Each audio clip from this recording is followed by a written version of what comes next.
recording? And we're live. All right, sweet. We can go for a good old... Cool. Good old clap. All right. You want to do intro again? Yeah, let's go for it. All right. ShmoneyMo. Yes, sir. How have you been? I'm doing great. I can't complain. Okay. What about yourself, Brendan? I've been doing good. Since graduating, I've just been working. It's been busy, but how was your summer? And then how is going from summer into your next semester? Yeah. So summer I worked at an internship with Krispy Kreme. Okay, cool. That was great. And then I was really preoccupied with that all the way until it ended. So it ended August 4th. Okay. And then a week after August 4th was August 11th, and that was the day Intuition dropped. Yeah. What was it like preparing for that release? Honestly, it was just a lot of planning in advance, getting the music ready, getting the cover art ready, getting a ton of video content ready to roll out, because you can't make it in this game right now unless you're in people's faces all the time. Yeah, for sure. I remember last time you mentioned something about how you're like trying to optimize your release strategy. Is that like what have you done to change and optimize that? What have you? Yeah, that's a good question. I'd say that's the question every artist is trying to figure out right now. And constantly evolving, I'm sure. Right. Honestly, I was overthinking it at first. Okay. Right? Yeah. Because, the model before, I'd say a few years ago, was blog posts, music video, radio spins, co-signed by this person or whatnot. And now, it's just, you don't even need all that. You just need a bunch of short little videos, 10 to 15 seconds long, and you just post one every day until something hits. Yeah. And really, I wouldn't say you're trying to make music that's trendy, but you're trying to make music that's relatable to your core audience. And eventually, when it hits, and everyone's going to be using your sound on their platforms, and naturally that'll funnel into your Spotify, your Instagram, or your YouTube channel. So I'm just trying to figure out what it is about my core audience that's going to get them to subscribe, to follow, to listen. Because the goal is for them to listen to the music. Yeah, for sure. Have you had any sort of live performances since last time we talked? Oh, yeah. Yeah? We actually just got finished with Swim Concert 3. Okay. Swim Concert 3 was the third installment of the Swim Concert series. Swim is a sponsor, a water brand, lifestyle brand, based out in Raleigh. They sponsored our concert. We got to bring people into the door. There was a big old stage, and I got to DJ for the night as well. So that was a blast. Yeah, that sounds pretty sick. Other artists there other than you? Yep. Just kind of like a little mini fest in Raleigh? Yeah, so we had a few headliners, and we had openers. We had a caterer. We had a cameraman in the building. It was very well put together. Gotcha. Yeah, that's sick. I might have to check out some of the clips from that. I missed that. I missed Swim. There will be Swim 4 in the spring. Okay, cool. Awesome. Cool. You trying to do it like every 6 months or so? Every semester. Okay. Cool. Yep. Cool.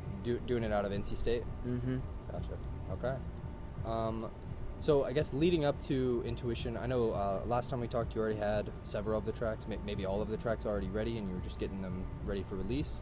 Can you walk me through like what your creative process was when working on this album, working on the songs for the album?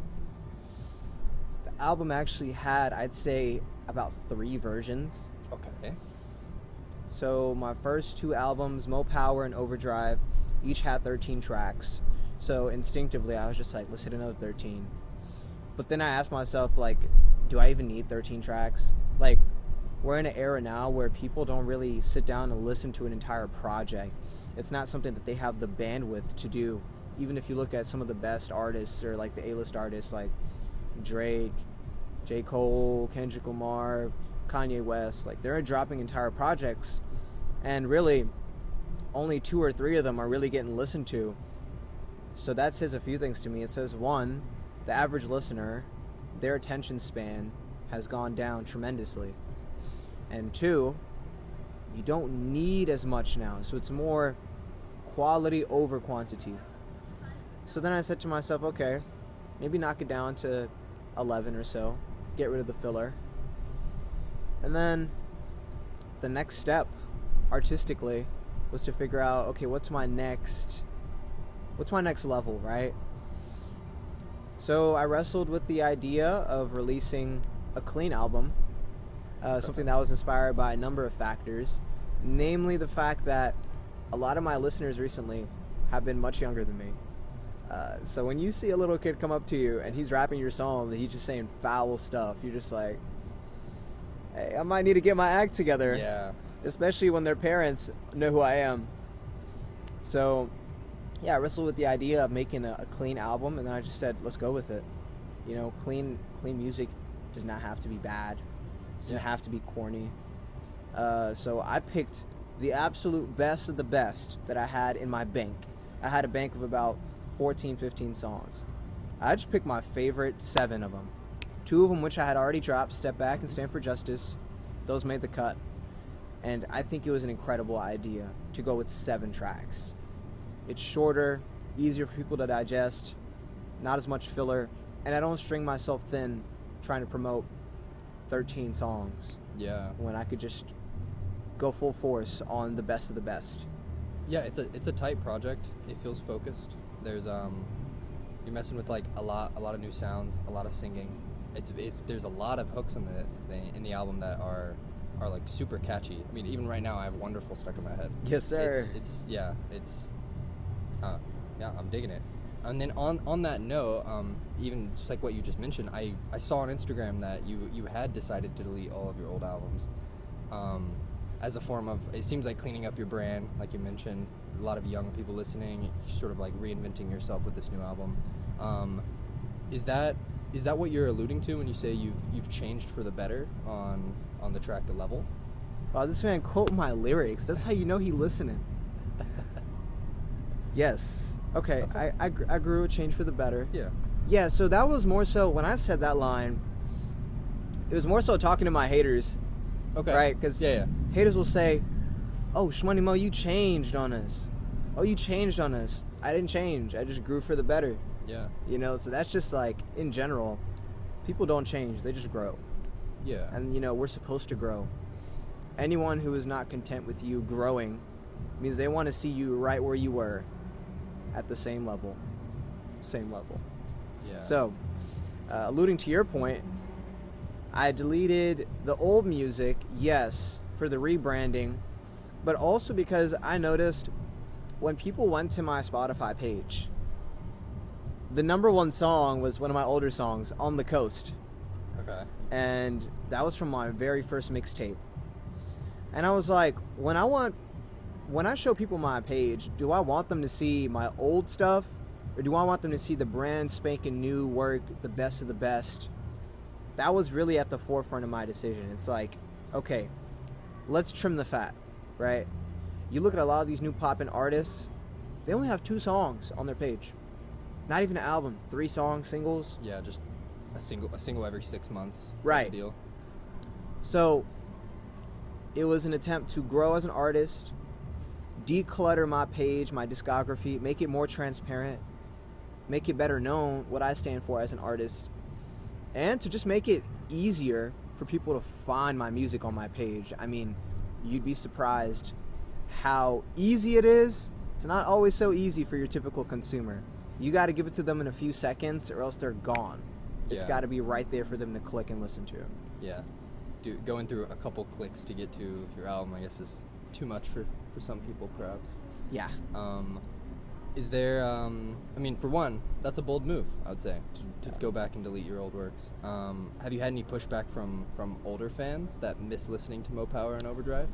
I even noticed on that Instagram post someone was saying, like man, I miss Mo Power or something like that. Yeah. Along that line. Nah, what are your thoughts on that? I'm really thankful for the OG fans, you know, the ones that when I dropped Mo Power, when I dropped Overdrive, they were right there listening, like, yeah, ShmoneyMo, this is it. This is incredible. You can still find it on SoundCloud. Okay, that's good to know, actually. Yeah. Yeah. That you can still find that music somewhere out there. I don't know if it'll be there forever, but it is still on there. Yeah, you know, I am really thankful for those fans. I also feel like they understand better than a lot of people that this is part of what being an artist is, you know. You mature, you grow, and you get better, and you release better music. and Yeah. it's more cohesive, and it has like a real message. So what I found actually is when I dropped Intuition, those same fans came back to listen, and they just loved it. They absolutely loved it. I tried to take elements from all my previous work so that it wouldn't feel like it disappeared, but it's kind of like a more updated version of me. Gotcha. Okay. Yeah. And it feels most polished. It's the most hooky, catchy stuff that I've heard come from you. And then I guess to get a little bit more like granular into the production of the music, how involved are you in the production of the tracks? By the way, I was wondering, I hope that mic can pick you up. Yeah. Pretty sure I can. Ask the question again. How involved are you in the production of the tracks? I know you're. The production of the tracks. Yeah. I know you work with a lot of like local producers that will like give you the beat, but how involved are you in like changing the track and having it meet your vision? That's another great question. You hit me with them back to back. So what I'm thinking is, I work with really a solid group of 3 producers. So who produced on this album? Commence the Attack, a buddy of mine from 5th grade. Okay. I Am Buch, 16-year-old guy from Romania. Whoa. Okay. Yeah. Okay. And none other than Astronate, a local producer and engineer out of Raleigh, North Carolina. So Astronate, shout out Astronate, he actually mastered the project. And something that I didn't do in previous projects was I would take the beat file and I would take all the stems, and we would master the stems on top of the vocals. So for people that might not know what that means, basically instead of just slapping some vocals on top of a MP3 track of a beat, you get all the individual elements, the hi-hats, the bass, the sub, whatever, the synth, and it sounds much more polished when you master the track that way. So thankfully I was able to get all of the assets to the beats so that we could do that. Astronate and I sat down, and I played a big part in offering my insight on how I wanted the track to be structured. Can we try this effect? Maybe let's get rid of the synths here and just let the bass rock. As far as the production, I got to work one-on-one with Commence the Attack to curate specific beats. So if I was going to say the prime sound for Intuition is definitely synth. For sure. Yeah, and you know, piggybacking off of Step Back, that was also produced by Commence the Attack. I realized, I was like, look, this synth thing is it. And I definitely want to go full force on that. So him and I sat down, and he produced a grand total of about 4 tracks on the album. 4 tracks. Every single beat he sent me, I was like, I like this one. I like this one. This one's on it. This one's on it. We sifted about through, I'd say 8 or 9 beats before I chose the 4 to make it to the album. As far as Buch, so again, Buch, 16-year-old, maybe he's 17 now, Romanian producer. I hope I'm getting that right. And he produced 2 tracks. He produced Gave You the World and Level. I mean, the dude is solid. He just sends me packs, and those beats came from 2 different packs. So usually whenever he sends me a pack, it's always one on there that I'm just like, yeah, that's the one. So that I'm very thankful for that. Astronate also produced the first track, Tick Tick Boom, which is really one of the most popular ones. And I'd like to say that all the production really meshes well with not only the theme, but just my vibe, my feeling, recording the entire project. Gotcha. Yeah, I'm glad you mentioned them. Mentioned the producers. I know them by name on here. So the one that shows up the most is Jake Warani, which I'm assuming is Commence the Attack. Yeah. Yeah, he produced Step Back, Stand for Justice, Wonderful, and Bump It Up. Yep. I couldn't, and then I've also noticed like he's done so much of your back catalog too. Back of My Bullshit, Reload, Team Shmoney, Overdrive, Accident. Oh my god. Like he seems to show up over and over and over again. Yeah. Is that the friend that you said that you've known since like what, 5th grade? Yes, bro. That's crazy, man. You not only listening, but you go into the credits. Yeah, hell yeah, man. I gotta see who's producing your stuff. That's I want to see awesome. if there's any continuity between the tracks that like one producer. Yep. Yeah. Nah, I mean you hit it on the nail. So Jake is my buddy from 5th grade. We went to elementary school together, middle school, high school, college together, and freshman year of college, he really got into production, and who better to hit the lab with and find my sound with than him. So as time progressed, he evolved in his sound. I was very much impressed, and I was like, yeah, bro, we locked in. Let's bump it up a notch. Yeah. And you can see with every project, not only is my delivery getting better, but his skill in production, I mean, it's just exponential. So I definitely want to give him props for that. He's been a big part of why I am who I am. Yeah, that's great that you have a friend that's into the same thing, that's helping you through that process.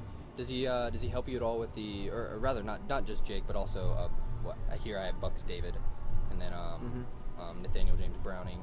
Yep. And have any of them helped you in the writing process as well, or is that more like your kind of creative aspect? Writing is all me. It's all you. Writing and recording. Okay. And mixing, to an extent, is all me. All done in that foam studio booth that I have in my room. Okay, cool. Yeah. Which I have to ask you a question about that. I was scrolling through your Instagram, and dude, the pop filter on your mic is huge. It's massive. It's like the size of your head. I was looking at it, I was like, that is the biggest pop filter I think I've ever seen on a mic. That is, that's great. Yeah, I love it. It's called an Alctron PF8. Okay. I got it from AliExpress. Yeah, okay.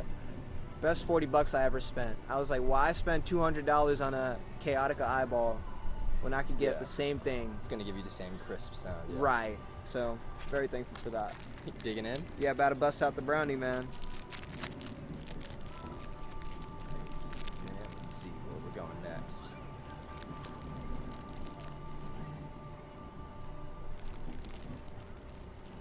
Didn't know people would be skating today. They're doing their thing. Looks fun. I guess continuing in the vein of your creative process, how do you overcome any creative blocks or challenges that you have in the writing and production process? Time. Sometimes I start a track and I'm really inspired, and then I can't finish it. So, the old ShmoneyMo would have just sat there for hours trying to finish a track. And now I'm just like, okay, that was my creative go. That was all I had in the moment, and that's fine. Take a step back, and you just live life. You get new experiences, and then you're like, oh yeah, I'm back on that same wave. Whether it's the Wonderful wave, or the Gave You the World wave, or Bump It Up wave. It's hard to revisit a track that you've recorded and you want to re-record. I never do that anymore.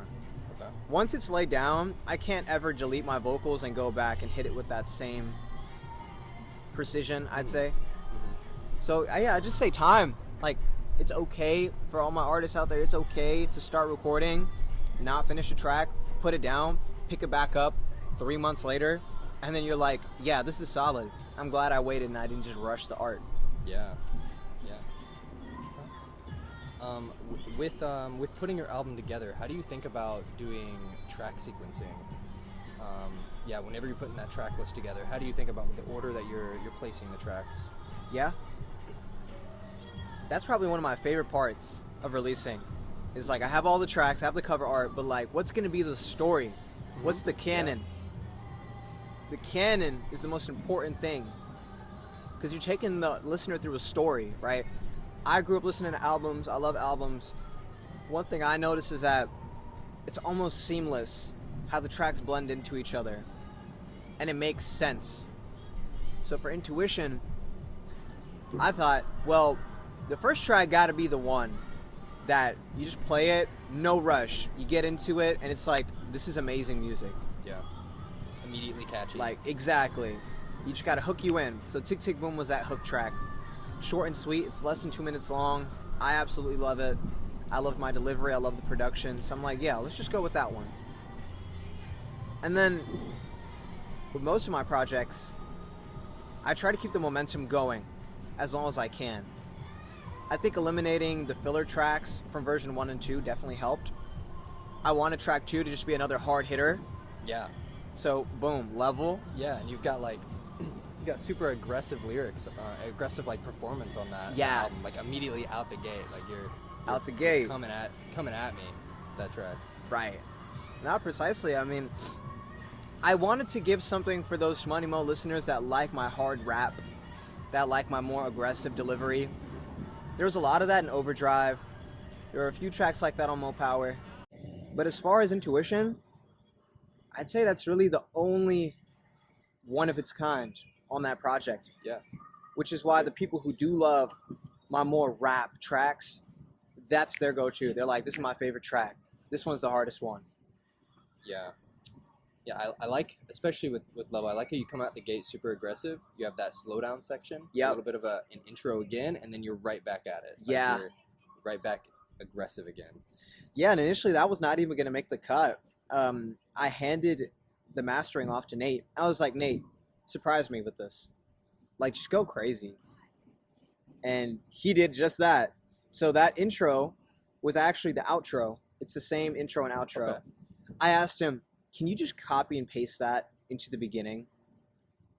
I just love that segment, like the effects and the distortion. Yeah. So, yeah, that one was amazing. I remember listening to it for the first time. I was like, wow.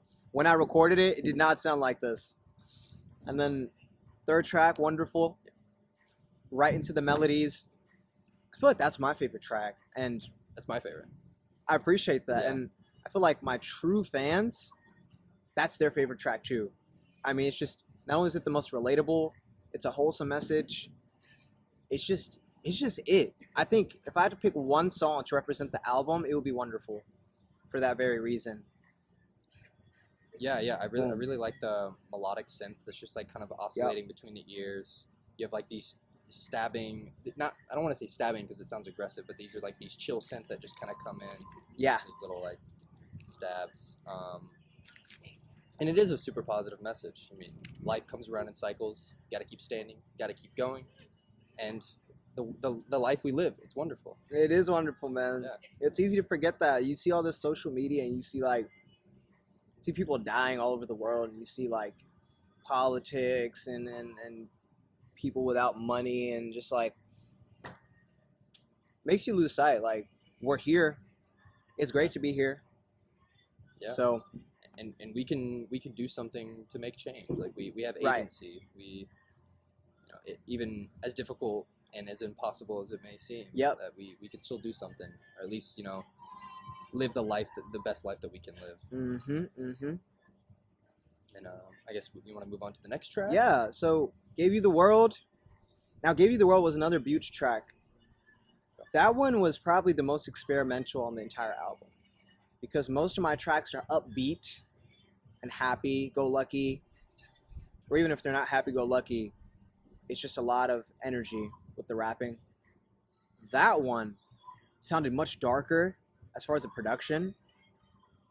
To be honest, that was just probably the most natural I fell into a track. I had so much fun recording that one, and I absolutely love the horns on the track. The horns not only on Level, but also Gave You the World. And Butte pointed out, he said, Shmoney, whenever I send you a track with horns, it's always getting released.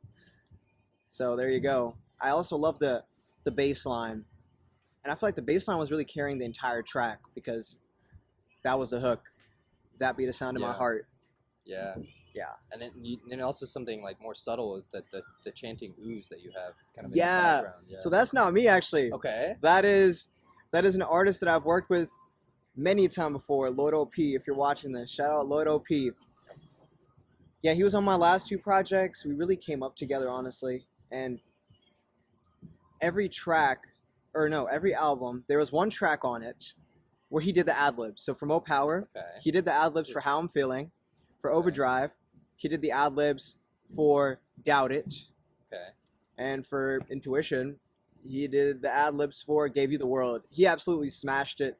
I think he has a great way of using his voice in like a soulful way. So he's got some real soul in his voice.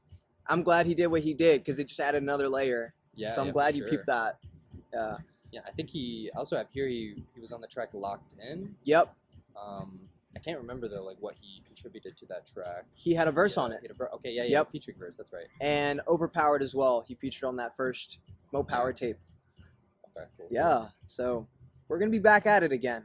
We were going to have a track on intuition, but it didn't make the cut. Okay. Not because it didn't sound great. It was incredible.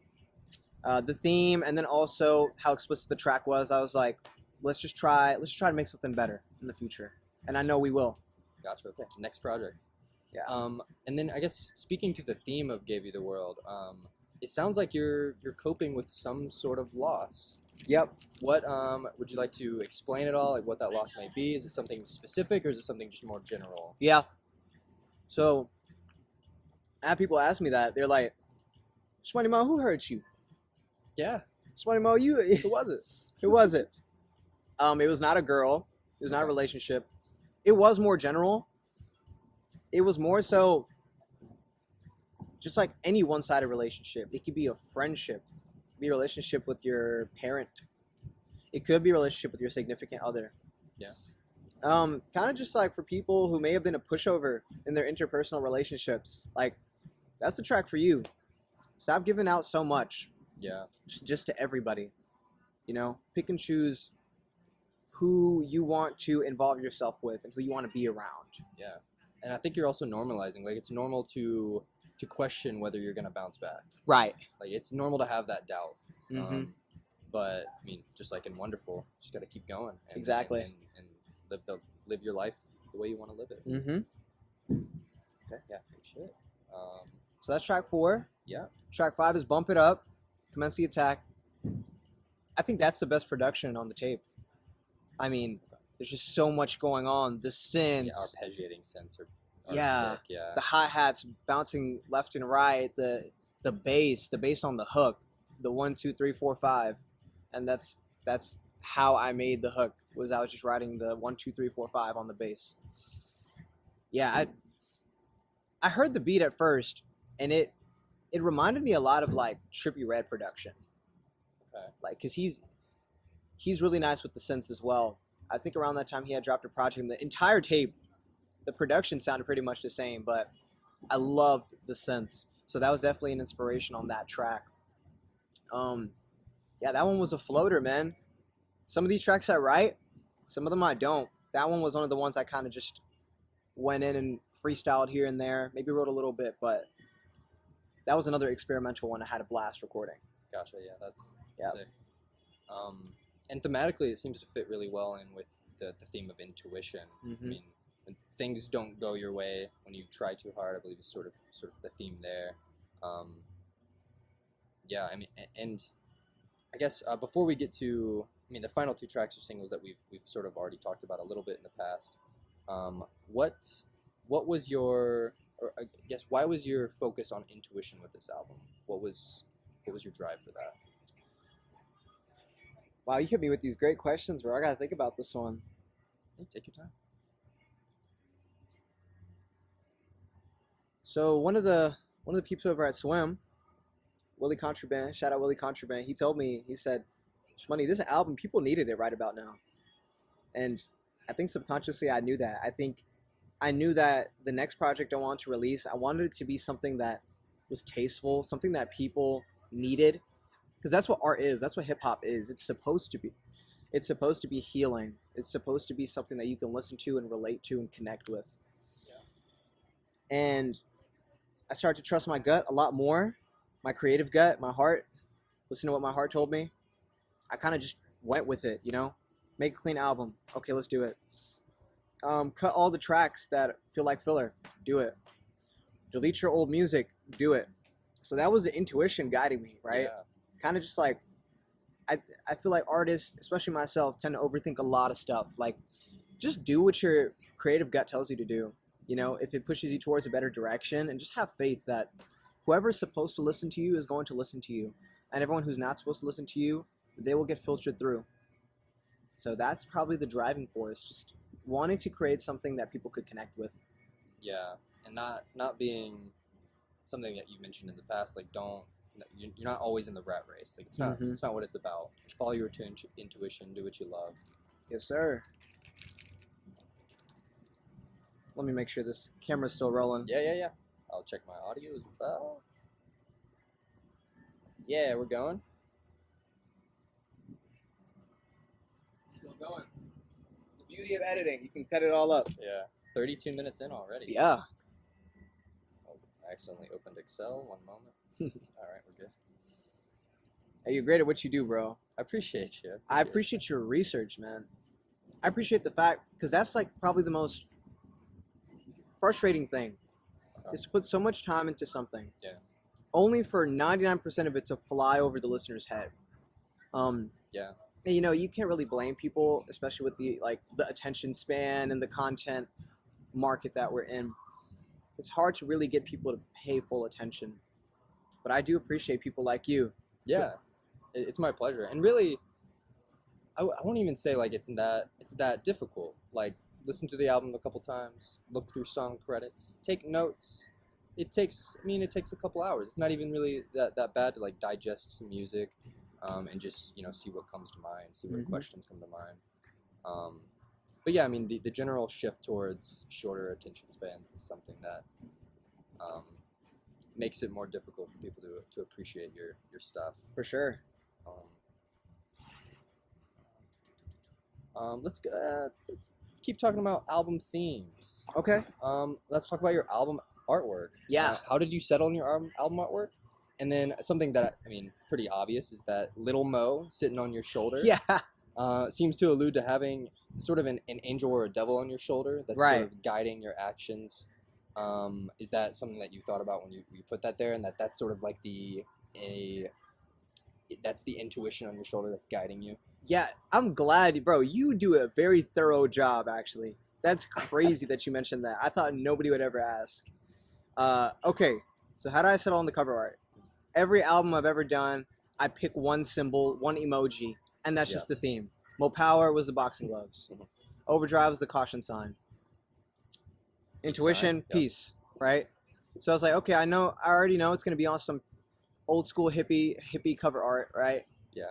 You know, so peace sign, clouds, doves. The colors match it too. Right. It feels hippie-ish. The purple, pink. Yeah. Right. So I pick a color and I pick an emoji, and that guides the cover art. So I do want to shout out CEO Tim, creative director, entrepreneur, based out of the RDU. He managed me for a short time, and I mean, he got me in the door, man. He offered me photo shoots. He got me interviews. He connected me with the right people. But actually, he set up the photo shoot for that, and it was shot by the Topic 94. And we had a lot of great flicks.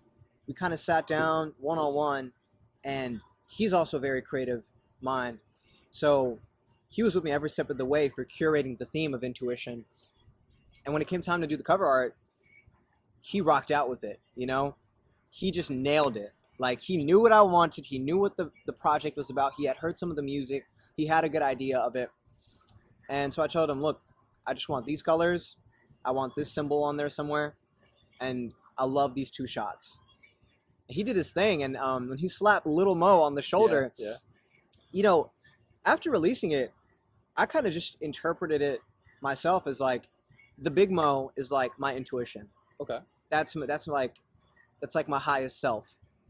And then you got the Little Mo on the shoulder that's like, he's like self-doubt or the overthinking or just like every little negative whisper that not only artists feel, but just every human feels. I mean, I didn't intend for it to be a devil, but that's one way to interpret it. Yeah. And you know, you can interpret it the other way. You know, Big Mo is me, and the little guy is my intuition, or it's just there. I think when Tim was doing it, he was just like, "Hey, this is funny." He looks like he's kind of like kneeling down on something. Yeah.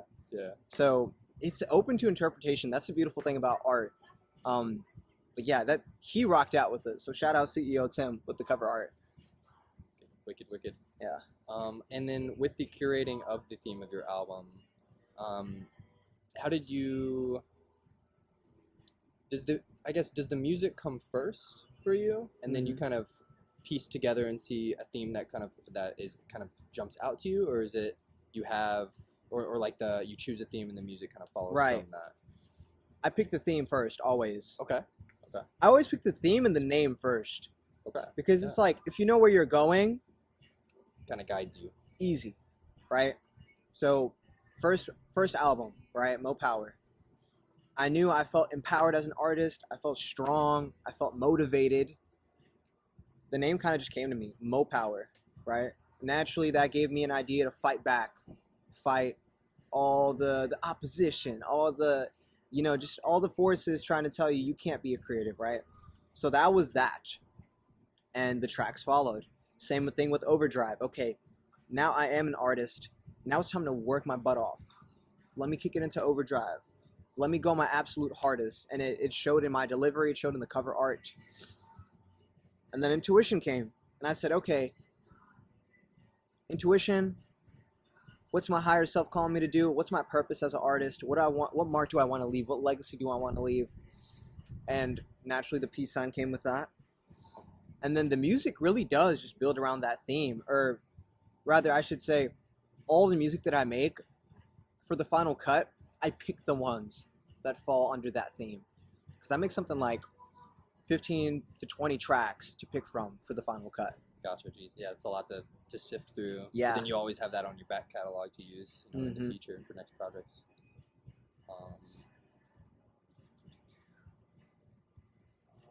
Since we didn't really talk about Stand for Justice again, do you think this song has been recontextualized at all since the release of it, particularly with the recent escalation that's going on in Israel and Gaza? Yep, absolutely. And it's not something that I'd say I'm proud of it. I'm proud that the song is being repurposed, but it's unsettling to see how relevant it is. Yeah. And it always will be relevant. I mean, when I first made the song, it was about the Sudan war. My people are from Sudan, right? There's a war that broke out. I mean, it's just terrible. People had to leave the country. People can't go to the bank. Their houses got stolen from them by the military. And there's still an ongoing civil conflict, isn't there? Yeah. Exactly. And it's just that was something that I felt like me as a Sudanese person with a strong voice and a strong influence, why not speak about it? So that was the initial inspiration for it. But then I realized, the track was for the Sudan war, but it's also for every group that feels oppressed or marginalized. Justice is for everybody. It could even be for people here in the U.S. who are struggling just to make ends meet. Recently, what's going on Gaza? I mean, you look at the youth. 70% of them are against the U.S. aiding a genocide, and that's exactly what it is. And you can say it is, you can say it isn't, but the fact of the matter is, there are tens of thousands of people dying. There have always been people dying in Gaza for 70 plus years, and if you look at all the biggest revolutionaries, whether it's Martin Luther King, Nelson Mandela, you look at Malcolm X. I mean, what were they called during their time? Terrorists. Yeah. They weren't the big loved figures that they are today. Right. Yeah. I mean, for you to fight back against a system that is oppressing you, expect to meet a level of opposition. People are not going to be clapping for you for going against the status quo. Yeah. So that's really what Stand for Justice is about. And right now it's Free Palestine all the way. And that doesn't mean hatred towards any other group, but it's we hate the oppressor, we hate the crime, but we don't hate people. Yeah. And we stand for people that don't have a voice. So over there's no internet, no food, no water. The world is speaking for them. So why not speak for them here? Yeah. Hell yeah. Thanks for asking. Yeah. No. Yeah. Not at all. I mean, it's so relevant, and it's terrible to see what's happening. So right. Yeah. If I had to guess, I'd say that might be the track that does it. One day, I'd say I just feel it. In what way? That was probably the most successful release I had, not in terms of streams or anything, but I sent that music video back home to Sudan. All my family watched it, sharing it, loving it. We love it. You look great. You sound great. Yeah. We want another one. And that's probably the biggest positive feedback I've ever gotten on a track. Yeah. And because it's so relevant and it can stand for a number of marginalized groups, I see it being revisited and recontextualized until eventually it hits the fan, whether it's a year from now, 5 years from now, whatever. Yeah. I have a good feeling about it. Do you see yourself attempting to make any other tracks kind of similar to that? Similar like activist tracks, but then also like the use of traditional instruments Yeah, like that? we'll have to see. I'm kind of in that weird period where I just released a project, so I'm full force on promoting that. Yeah, yeah. Not really thinking about the future necessarily. Right. You know, normally I would be. Normally I would be on to the next project, but I really want to take my time in digesting this for myself, right? Yeah. Before I can even expect others to digest it. So maybe I could see that happening. Okay, yeah. Which I'm curious, who produced that track? Because it's the most unique one. It stands out from any other one. Commence the attack. Okay. Yeah. Okay, cool. I mean, that shows like shows a variety of styles that he can Yeah. do. So that one was a sample actually. So if you go on YouTube and look up Sudan music, I love you, Okay. you will find a video of a bunch of Sudanese men in a circle, and they're just dancing in the middle of a dirt field, and they're playing that instrument. They're playing that instrument. I think it's called a oud. Okay. I'm not sure exactly what it's called, but it's like a string instrument, and sounds great. They were dancing to it. Yeah. Jake took the sample and just slowed it down just a pitch, added the claps and the bass. The rest is history. Wicked. Yeah. Is there anything you'd like to say about Step Back, just so we can kind of like finish out the Yeah. track list for the album? Step Back, I definitely want to put it last. I mean, yeah, it fits. we don't stop for nothing. Like, Exactly. It's a great outro track. Yeah, Track. exactly. And it was the lead single for the album. Mhm. It was the first one I dropped, and that really set the tone for me to go and finish Intuition. I love that track. I feel like it's slept on. I remember in our last interview, you mentioned how it sounded like Owl City, which I was like, I love that feedback because Yeah. I don't like when people call me a rapper, because it's like, I feel like this project especially, I proved I'm more than just that, you know? I'm a curator, I'm a creative, I'm an artist. And that track especially, I feel like that's a gem. I feel like I don't even really fully appreciate that one as much as I should. But I remember when I first created it, I could not stop listening to it. I'm like, this is it. This is the next one. This is the Intuition. This is the next level. So absolutely love that track. The music video is also one of my favorites, the most visually pleasing, in my opinion. Yeah, I mean the like I said before, last time, the Owl City-esque sense that just like bounce around. Mhm. I really like. Yeah, I really mess with that. And then since you mentioned sampling with Stand for Justice, are there any specific artists or genres that you're interested in sampling or drawing inspiration from Yes. in the future? Although I know you're not really like super focused on the future, but if Mhm. you have any sort of ideas. Yeah, so actually, if you go to my Spotify page and you scroll down to the bottom to artist playlist, there should be a playlist called Serene Workflow. It's got like 100+ tracks. But if you go down to the bottom of the list, you can see what I most recently added. Definitely looking to go more in like an alternative route. I've been listening to a lot of Daft Punk recently. I Okay. love Daft Punk. They just released Random Access Memories Drumless Edition. So it's the same album from way back when, but they just took off the drums, and I'm loving it. Got into more classic hip hop. Actually, funny enough, when I cut the braids, I started growing my hair back out, and some older people started to say I look like Kid from Kid and Play. Okay. And I was like, okay, who is this guy? Like, I've seen his picture before. Who is this guy? I started listening to Kid and Play. So I definitely want to pay homage to other sounds that I could utilize. I don't know quite what that'll sound like yet, but if I had to pick one track that could be an indicator of my future sound, I'd say probably Give You the World. Okay. Yeah. Okay. And then let's just do some fun questions. All You right. up for that? Yeah, let's do it. Okay, if you could have a dinner party with 3 other artists, dead or alive, who would you invite and why? Daft Punk. That's 2 people. Okay. Yeah, there's 2. We can group them in as one. It's the Okay. one group. I'm cool with that. Daft Punk, J. Cole, Okay. Yeah. and a third one. Wow, that's interesting. I'm trying to think, because like an artist that I listen to wouldn't necessarily be the one that I want to have a dinner party with. Yeah. Like sit down and have a conversation with. Honestly, Daft Punk, J. Cole, and Kanye West. Okay. That would be the most That interesting. that'd be an interesting Yeah. conversation for sure. Either Kanye West or Michael Jackson. Okay. But I'm going to lean Kanye West just because creatively I feel like I'm more inspired by him. Okay. Yeah. Yeah, to sit down and have a conversation with Michael Jackson, that'd be something. I remember last time you mentioned something that you enjoy watching is just anime. You have a favorite anime or a favorite couple anime? Death Note. Death Note? Oh, Easy. man. That's a good one. The best story in Good one. any anime, made by the same people who made Naruto, and it's only like 36 episodes. Yeah, so you want to talk about no filler? Yeah, it's short and sweet. It's not like One Piece, like 1,000 episodes. Yeah. And it's still going. Quality over quantity. Yeah. Which I mean, like, hey, for all you One Piece fans out there, you know, kudos to you. Universe building is important, but Yeah. I'm a bigger fan of the storytelling, and I feel like Death Note gets it right. Yeah, I'm with you on that. Yeah. 100% agreed. You watch Attack on Titan? Should I have curiosity? I do.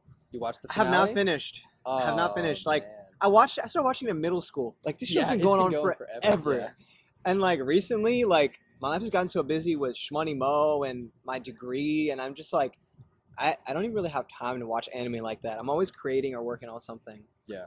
Yeah. It's a good finale. Yeah. But whenever you I'll get have around to make it. time for Yeah, it. Yeah. And then I think I asked you this last time. Ask you again. Are there any like skills or talents that you possess that fans might be surprised to learn about? Surprised to learn about? Yeah. Maybe not surprised, but a few things I like to do other than record music. Mhm. I love public speaking. I'd love to one day be a keynote speaker, maybe a TEDx speaker. I've hosted TEDx at NC State. I found that ShmoneyMo is more than just the music, you know, it's just my voice. So whatever it is, that one thing that you are great at, utilize it to the max. I mean, it doesn't have to be one avenue. Public speaking, I love drawing, like just graphic art. Absolutely love it. I feel like that goes hand in hand with hip hop culture.